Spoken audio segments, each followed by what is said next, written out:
Hello hello everyone. Commerce तुम्हें प्रणाम में आप सभी लोगों का पुनः वंदन, अभिनंदन, स्वागत। जैसा कि आप सभी जानते हैं, हम लोग इन्फ्लेशन अकाउंट को लगातार पढ़ रहे हैं।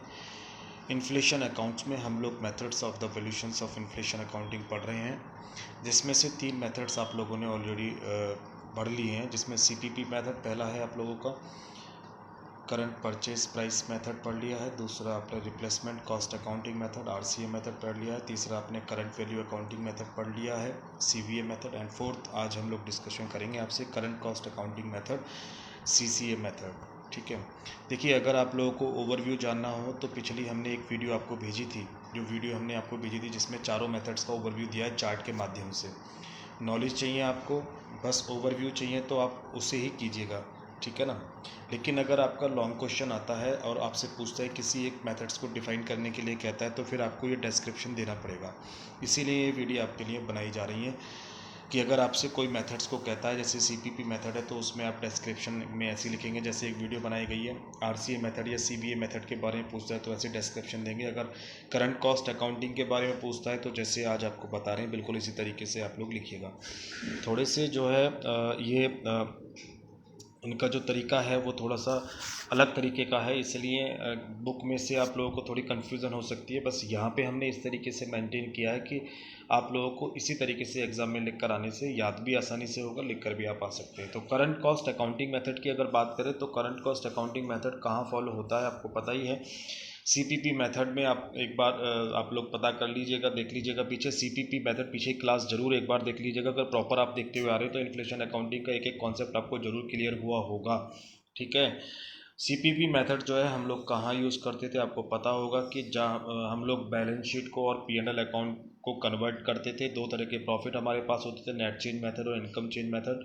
दो आइटम में हम लोग बांटते थे, monetary items, non monetary items. और हम लोग प्राइस को चेंज करते थे जीपीआई के बेस पर, जनरल प्राइस इंडेक्स के बेस पर। जनरल प्राइस इंडेक्स जो होता था हमारा डब्ल्यूपीआई पर, होलसेल प्राइस इंडेक्स पर, और कंज्यूमर प्राइस इंडेक्स पर हुआ करता था। आरसीए मेथड फिर हम लोगों ने पढ़ा, उसमें भी बैलेंस शीट और पीएनएल को हम लोग कन्वर्ट करते हैं। जो बेसिस लिया जाता है वो बस इंडिविजुअल लिया जाता है, जनरल की जगह हम लोग इंडिविजुअल प्राइस इंडेक्स का इस्तेमाल करते हैं।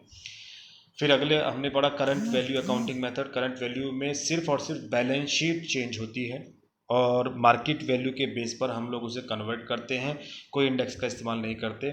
सीसीए मेथड में भी आज जो हम लोग मेथड पढ़ रहे हैं, इस मेथड में भी हम लोग कोई जो है मार्केट वैल्यू के बेस पर हम लोग जो है इसको चेंज करते हैं, इसीलिए इसको चालू कहा जाता है, ठीक है। बस अंतर इतना है कि करंट वैल्यू अकाउंटिंग मेथड में खाली बैलेंस शीट को चेंज किया जाता है, या बैलेंस शीट के साथ साथ प्रॉफिट एंड लॉस को भी चेंज किया जाता है।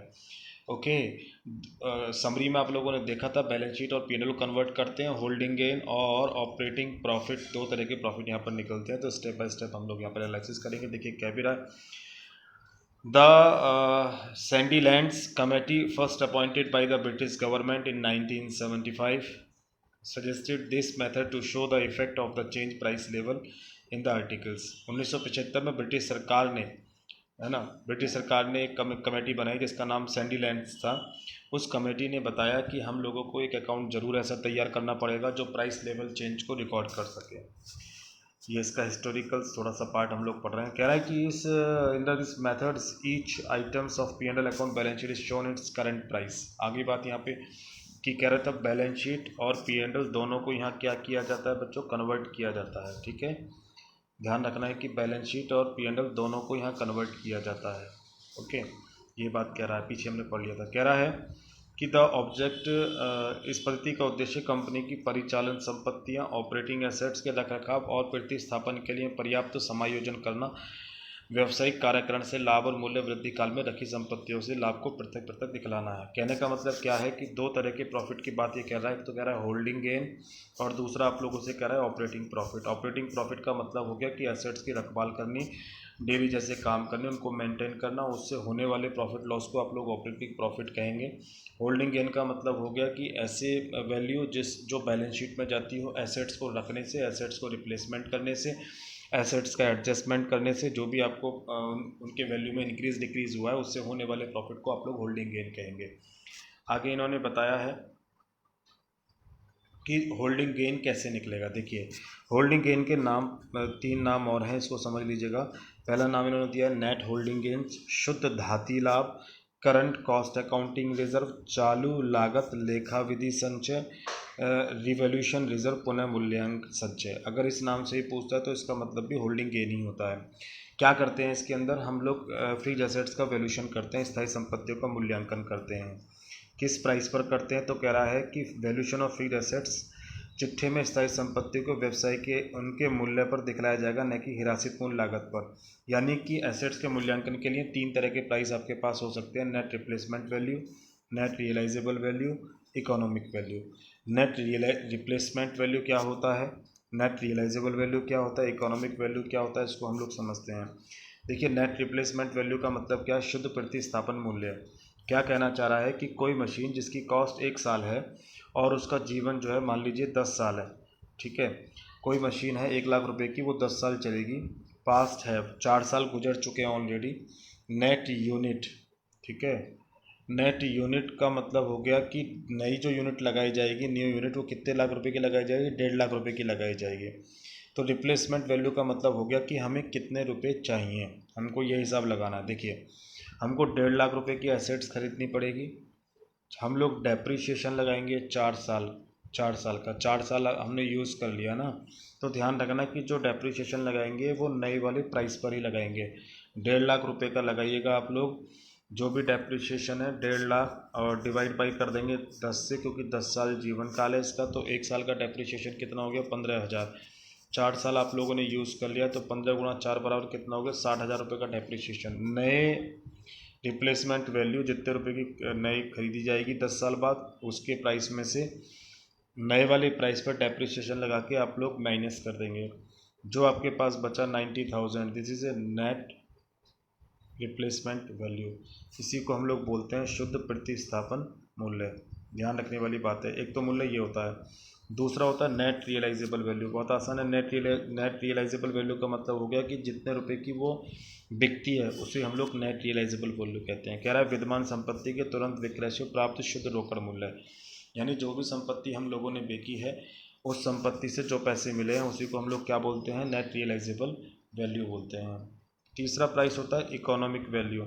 इकोनॉमिक वैल्यू देखिए क्या होता है, कह रहा है कि इसका आशय संपत्ति को उसके बकाये जीवन काल में प्रयोग करने से अर्जित होने वाले शुद्ध आय के वर्तमान मूल्य से होता है। बहुत ध्यान से समझिएगा, इकोनॉमिक वैल्यू क्या कहना चाह रहा है आप लोगों से। जैसे मान लीजिएगा कि कोई मशीन आप लोगों ने जनवरी 1, 2010 को खरीदी, ठीक है, और ये मशीन 20 साल चलेगी।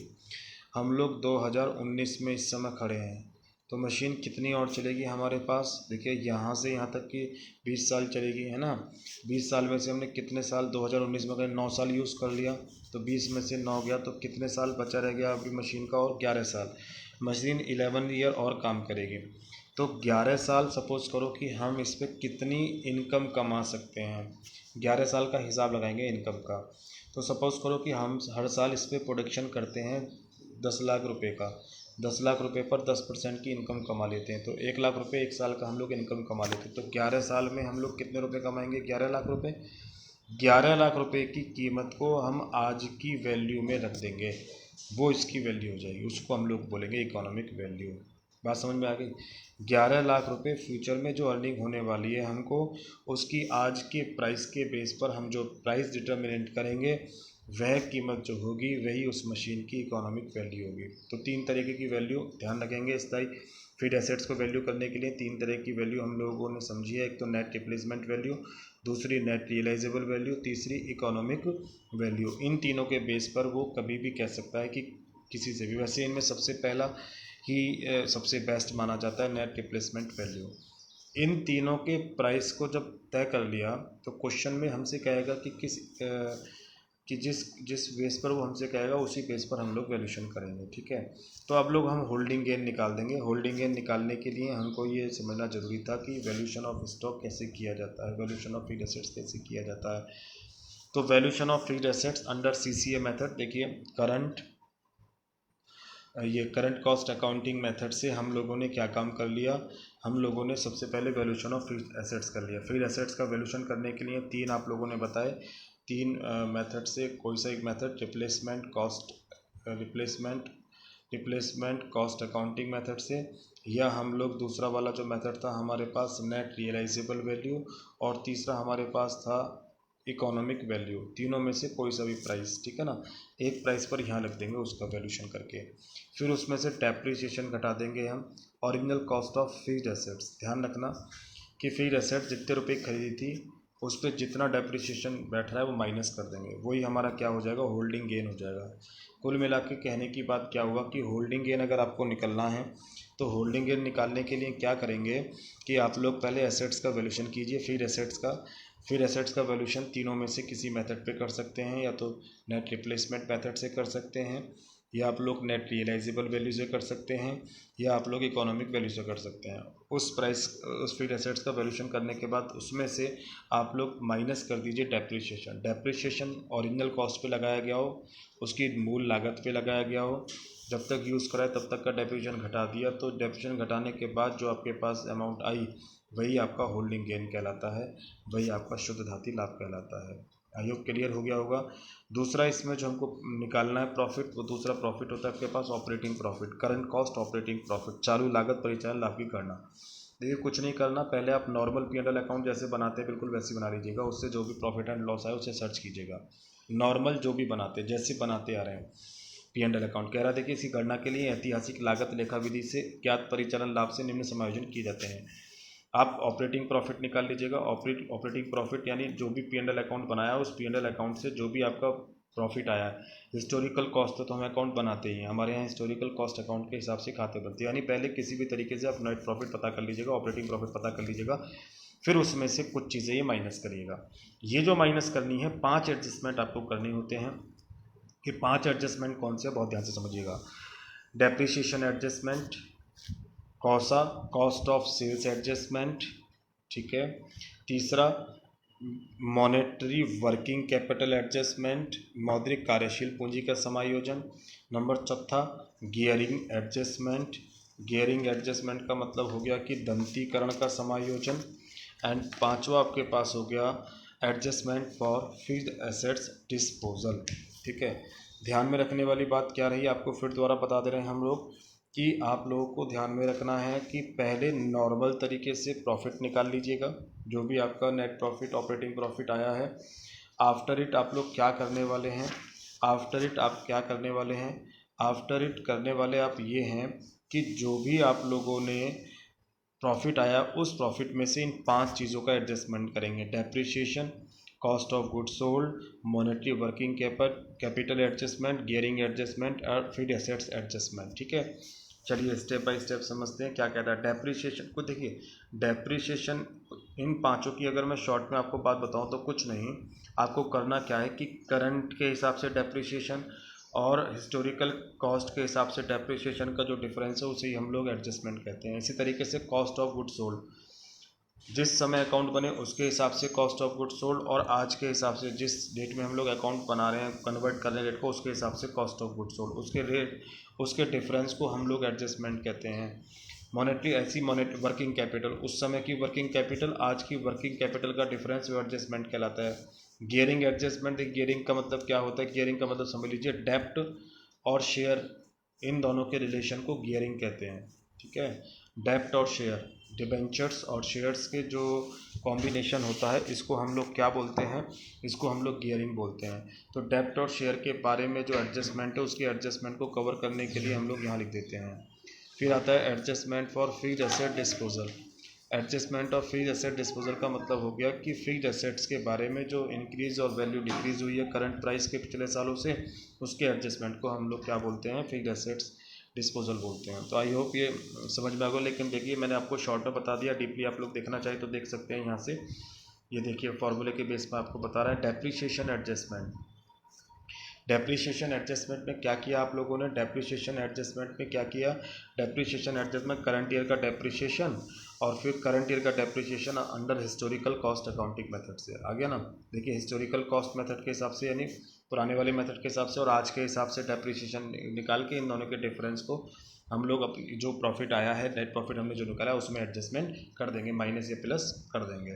इसी तरीके से कॉसा का करेंगे। कॉसा का मतलब हो गया वही cost of sales adjustment. Cost of sales adjustment का फॉर्मूला बना के दिया इन्होंने, उसी बात को S2 माइनस S1, यानी S2 का मतलब यहाँ पर क्या कह रहा है आप लोगों से, क्लोजिंग स्टॉक में से ओपनिंग स्टॉक घटा देंगे, और IA S2 अपॉन IC का मतलब index number of closing stock, और IO का मतलब ओपनिंग स्टॉक का इंडेक्स नंबर, IA का मतलब एवरेज इंडेक्स नंबर। ठीक है ना। यानी कहने का मतलब क्या हो गया कि ये क्लोजिंग स्टॉक ओपनिंग स्टॉक जिस समय आप लोगों ने अकाउंट बनाए हिस्टोरिकल कॉस्ट अकाउंट मेथड से पुराने, उसके हिसाब से कौसा, और आज के हिसाब से हमने इस प्राइस को चेंज करा वो वाला कौसा, इन दोनों के डिफरेंस को हम लोग क्या बोलते हैं, एडजस्टमेंट बोलते हैं, कॉस्ट ऑफ सेल्स एडजस्टमेंट कहते हैं। इसके डिफरेंस को हम P&L अकाउंट में माइनस या प्लस कर देते हैं, तो हमारा जो प्रॉफिट है वो बिल्कुल इन्फ्लेशन अकाउंट के साथ शुद्ध हो जाता है, प्योर हो जाता है। तो इसको बस इन्होंने किस में किया, फॉर्मूले बेस में लिख दिया है, तो थोड़ा अच्छा लगने लगा है। ठीक है, तो फॉर्मूले बेस में लिखते हैं तो थोड़ा लगता है टेक्निकल लैंग्वेज में हम लोग लिख रहे हैं, बात तो वही है। इसी तरीके से MWCA का मतलब monetary working capital adjustment. Working capital हम लोग कैसे निकालते थे, आपको याद है, CA माइनस CL करके निकालते थे। तो WT को मतलब क्या होता है, क्लोजिंग मॉनेटरी वर्किंग कैपिटल, और W1 का मतलब ओपनिंग वर्किंग कैपिटल। फिर इस वर्किंग कैपिटल को हम लोगों ने क्या काम करा है, कन्वर्ट किया है आज के इंडेक्स के हिसाब से। वही बात देखिए कह रहा है यहाँ पर। तो ये वाला जो वर्किंग कैपिटल है, वर्किंग कैपिटल एडजस्टमेंट, ये पास्ट का है जिस समय अकाउंट मेंटेन हुए थे। इसको कंपेयर करने के लिए हम जिस साल में लेकर आ रहे हैं, तो उस साल के इंडेक्स के हिसाब से हम इसको कन्वर्ट कर रहे हैं, है ना। तो वो MWCA हो गया आप लोगों का, है ना। इसके एडजस्टमेंट को बोलते हैं MWCA। फिर गियरिंग एडजस्टमेंट मैंने आपको बताया। गियरिंग एडजस्टमेंट का मतलब, गियरिंग का मतलब होता है कि relation between the share and debentures, ऋण पूंजी और अंशधारी के कोषों के अनुपात। दंतीकरण का आशय देखिए क्या भी रहा है, गियरिंग को हिंदी में दंतीकरण का आशय ऋण पूंजी और अंशधारी को कोषों के अनुपात से होता है, कि डेप्ट की मात्रा कितनी रखनी है और शेयर की मात्रा कितनी रखनी है, इसको हम लोग गियरिंग बोलते हैं। ओके, गियरिंग एडजस्टमेंट के बारे में इसने बताया B/B+S/A। तो B का मतलब हो गया नेट बोरोइंग, B का मतलब लिया गया लोन, S का मतलब शेयर होल्डर, शेयर से लिया गया पैसा, और A से जो है total of current cost adjustment, यानी जो इंडेक्स वैल्यू आज की है उसके हिसाब से हम लोग कन्वर्ट कर देते हैं। देखिए गियरिंग रेशियो का फॉर्मूला यही होता है, डेप्ट अपॉन इक्विटी। क्या फॉर्मूला होता है गियरिंग रेशियो का, डेप्ट अपॉन इक्विटी। तो डेप्ट अपॉन इक्विटी को करंट के हिसाब से चेंज कर दिया, बस वो हमारा क्या बन गया, गियरिंग एडजस्टमेंट बन गया। आई होप आपको समझ में आ गया होगा, ज़्यादा डीपली जाने की जरूरत भी नहीं है, बस आप फॉर्मूला लिखिएगा और इस तरीके से लिख दीजिएगा। ई पॉइंट में चलें तो लास्ट है आपका adjustment for fixed asset disposal. Fixed assets को वेस्ट करने में, इस पर डेप्रिशिएशन लगाने में जो डिफरेंस आया, उसके एडजस्टमेंट को भी हम लोग डेप्रिशिएशन नाम से या डिस्पोजल के नाम से हम लोग P&L अकाउंट में दिखा देते हैं। जो प्रॉफिट हमने निकाला उसमें माइनस प्लस कर देते हैं, तो उसका एडजस्टमेंट हो जाता है। कह रहा है जब कोई स्थायी संपत्ति बेच दी जाती है, उस पर लाभ की गणना या हानि ऐतिहासिक लागत और प्रतिस्थापित लागत दोनों पर की जाती है। तो ऐतिहासिक लागत पे भी की जाती है, रिप्लेसमेंट कॉस्ट पे भी की जाती है। इन दोनों के बीच का जो डिफरेंस होता है, उस डिफरेंस को हम लोग ऑपरेटिंग प्रॉफिट में माइनस प्लस कर देते हैं। जब माइनस प्लस कर देते हैं तो ऐसा करने से हमारे पास जो प्रॉफिट है वो बिल्कुल प्योर होके आ जाता है। आई होप आपको समझ में आ गया होगा। तो हम लोगों ने क्या काम करा, देखिए एक बार ओवरव्यू में आपको दे दूं। सबसे लास्ट वाला मेथड सबसे ज़्यादा पूछा जाता है, यही करंट कॉस्ट अकाउंटिंग मेथड सबसे ज़्यादा पूछा जाता है। तो हमने ओवरव्यू में तो जान ही लिया था कि ओवरव्यू में हम लोग क्या करते हैं बच्चों, ठीक है। ओवरव्यू तो हमने जान ही लिया था। तो इसमें आप लोगों को बस ध्यान में रखनी है बेटा कि यहाँ पर दो तरह के प्रॉफिट निकाले जाते हैं। एक तो आपके पास होल्डिंग गेन होता है, और एक आपके पास जो होता है वो करंट कॉस्ट ऑपरेटिंग प्रॉफिट होता है। होल्डिंग गेन, ध्यान रखना है कि होल्डिंग गेन में कुछ नहीं करते, फिक्स्ड एसेट्स का वैल्यूशन करते हैं, जो तीन तरीके से किसी एक तरीके से हो सकता है। Net replacement value, net realisable value, economic value में से कोई सा एक तरीके से वैल्यूशन करके उसमें डेप्रिशिएशन घटा देते हैं, तो जो आया वो हमारे पास होल्डिंग गेन आ जाता है। दूसरा जो हम करंट कॉस्ट ऑपरेटिंग प्रॉफिट निकालते हैं, तो उसमें आपको ध्यान रखना है कि करंट कॉस्ट ऑपरेटिंग प्रॉफिट जो बेटा हम लोग निकालते हैं, करंट कॉस्ट ऑपरेटिंग प्रॉफिट जो हम लोग निकालते हैं, उसमें ध्यान रखने वाली क्या बात होती है कि पहले हम नॉर्मल तरीके से ऑपरेटिंग प्रॉफिट नेट प्रॉफिट निकाल लेते हैं, फिर उसमें 5 एडजस्टमेंट करते हैं, बस ये ध्यान रखना है। डेप्रिशिएशन एडजस्टमेंट, दूसरा हम लोग कॉस्ट ऑफ सेल्स एडजस्टमेंट कॉसा, तीसरा हम लोग MWCA, ठीक है, मॉनेटरी वर्किंग कैपिटल एडजस्टमेंट, चौथा हम लोग करते हैं GA गियरिंग एडजस्टमेंट, और पांचवा हम लोग करते हैं फिक्स्ड एसेट्स डिस्पोजल एडजस्टमेंट।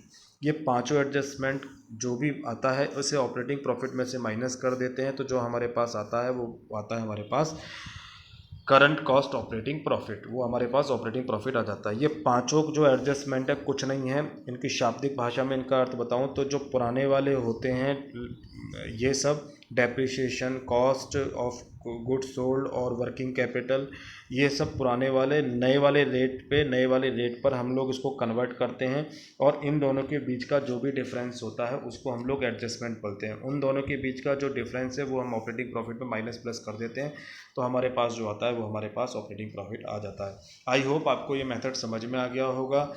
यह मेथड सबसे बड़ा मेथड है, लेकिन आपको पूरा बेटर समझ में आ गया होगा, अच्छी बात है। अगर आपको ये वीडियो अच्छी लगी तो आप लोग अब खुद भी हेल्प लीजिए, अपने दोस्तों की भी हेल्प कीजिए, सबको शेयर कीजिएगा, और इसी कामना के साथ कि ईश्वर आपके भविष्य में मंगल कामनाएं करें, भविष्य आपका उज्जवल हो। बहुत बहुत धन्यवाद।